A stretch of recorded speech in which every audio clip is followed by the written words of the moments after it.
सरकार से अभी भी कह रहे हैं, हमारी बात को ध्यान से सुने। हम लोग युवा हैं, उम्र के अंतिम पड़ाव पर हैं, इसीलिए हम अगर सरकार हमारी बात नहीं सुनेगी तो हम लोकसभा के चुनाव में सरकार को जवाब देंगे। जिसका सरकार कहती पद नहीं है, पद नहीं है। अरे अतिथि शिक्षक कार्य कर रहे हैं, अतिथि शिक्षक जब कार्य कर रहे हैं इसका मतलब सीधा सीधा है उतने पद रिक्त हैं।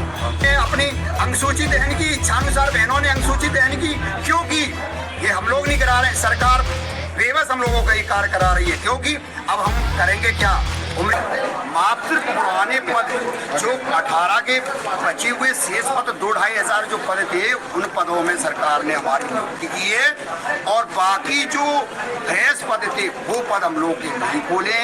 इसके कारण हम लोग ये सरकार को बार बार अवगत कराते रहे, फिर भी अच्छे नंबर लाने के बाद भी हमारे 84, 85 बहनों के भाइयों के नंबर आने के बाद भी आज बेरोजगार की श्रेणियों में बैठे हुए हैं। केवल हमारे हाथ क्या लगा, 85, 84 नंबर लाने के बाद भी मात्र हम लोग वेटिंग की कगार पर हैं। कहने का मतलब आज भी हम बेरोजगार हैं 2-2 एग्जाम देने के बाद। इसीलिए हम मध्य प्रदेश सरकार से अभी भी कह रहे हैं, हमारी बात को ध्यान से सुने।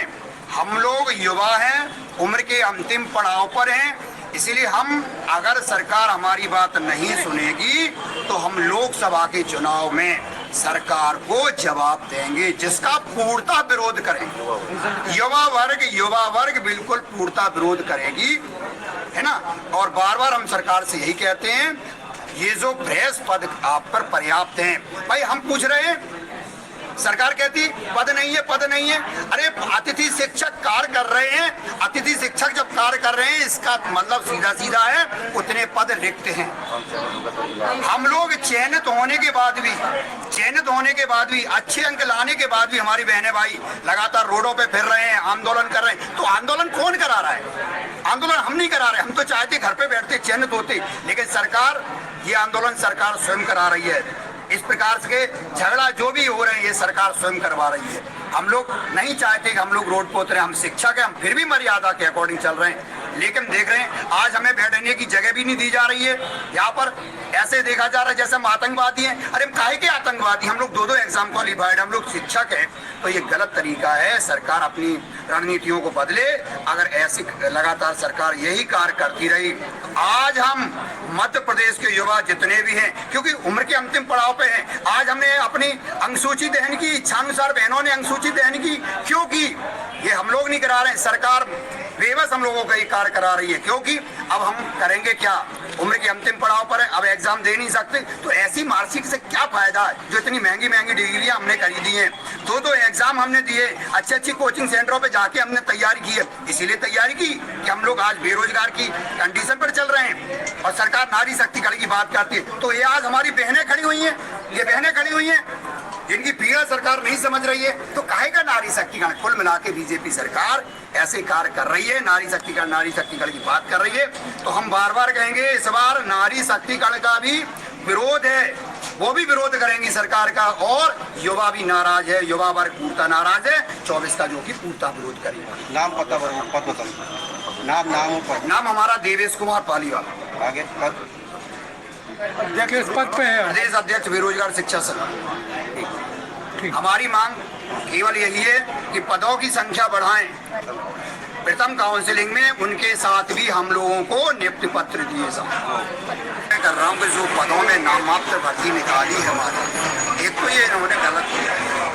तो हम यही कहेंगे कि सरकार से कि जो हम 2-2 एग्जाम मध्य प्रदेश में पहली बार ये जो 2-2 एग्जाम हुए हैं, कोई ऐसा राज्य नहीं है जिसने शिक्षकों का 2-2 एग्जाम दिया हो, लेकिन हमारी मध्य प्रदेश सरकार ऐसी है जिसने शिक्षकों का 2-2 एग्जाम दिया।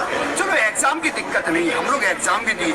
आपने पहली परीक्षा जो ली है वो पात्रता ली है। जब सरकार ने दूसरी परीक्षा चयन ली है तो हम चयनित हुए कि नहीं हुए? अगर हम चयनित हैं तो हमें सरकार वेटिंग ना दे। बार बार कर हम वेटिंग की कंडीशन पर आज जो दिख रहे हैं, वेटिंग क्लियर करे, पदवृद्धि करके हम लोग की वेटिंग सुनिश्चित करे।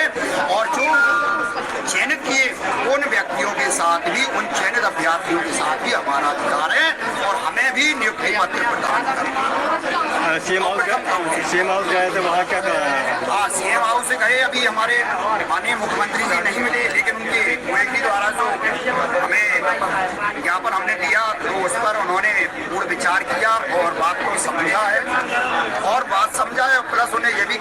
4-5 दिन बाद आपकी पर्सनल मीटिंग आप लोगों की करवा देंगे। और डीपीआई नहीं हम लोग गए क्योंकि बार बार मैडम का कोई भी पहले तो बात उनका जो व्यवहार है डीपीआई के अधिकारियों का व्यवहार गलत है। हम लोग आरटीआई से बार बार आरटीआई मांग रहे हैं, जानकारी मांग रहे हैं, अतिथियों के बारे में जानकारी मांग रहे हैं, रिक्त पदों की संख्या के बारे में जानकारी मांग रहे हैं। तो वहाँ पर जो भी अधिकारी है उनके द्वारा एक प्रकार से गलत कार्य किया जा रहा है और सारी ये कार्रवाई छुपाई हुई है। मैडम का कहना है कि कार्रवाई तो ऊपर से चल रही है, हम हमारे हाथ तो कुछ नहीं। आरटीआई से जो जानकारी देना चाहिए हम लोग आरटीआई जो लगाते हैं वो जानकारी हम लोगों को अवगत नहीं कराई जा रही, गलत जानकारी दी जा रही है। क्या कि हम लोग 2 एग्जाम चयनित हैं। 2023 में हमने 2 एग्जाम किए थे। सरकार ने मध्य प्रदेश में पहली बार 2 बार एग्जाम लिया है शिक्षकों का। इसके बाद भी हम लोगों को वेटिंग में डाला।